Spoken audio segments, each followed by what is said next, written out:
আজ আমি দেখাবো তোমাদের কিভাবে খোপা বানাতে হয়। খুব সুন্দর একটা খোপা হেয়ার স্টাইল দেখাবো।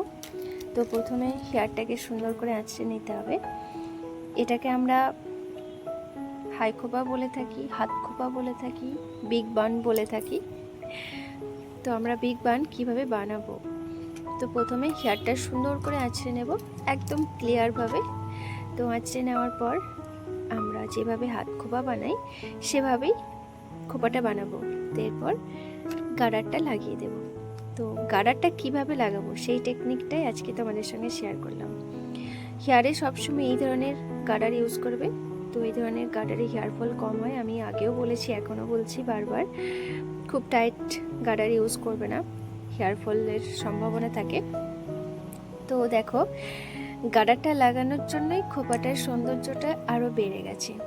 গার্ডারটা না আমরা মাঝ বরাবর লাগাবো না, গার্ডারটাকে আমরা একদম পুরো খোপাটাকে পার করে দিয়ে একদম লাগিয়ে দেব।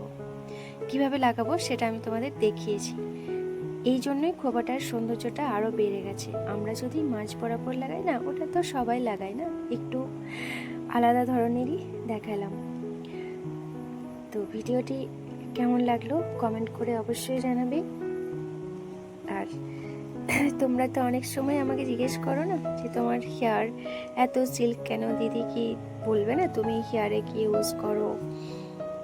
তো আজ আমি আমলা মেথির প্যাক লাগিয়েছিলাম, লাগানোর পর হেয়ারটা ওয়াশ করেছি। ওয়াশ করার পর রেজাল্টটা তোমরাই দেখতে পাচ্ছ কতটা সিল্ক হয়ে আছে। তো তোমরা ইউজ করো, তোমাদেরও হেয়ার খুব সুন্দর হবে, খুব সিল্ক হবে, তাড়াতাড়ি লং হয়ে যাবে।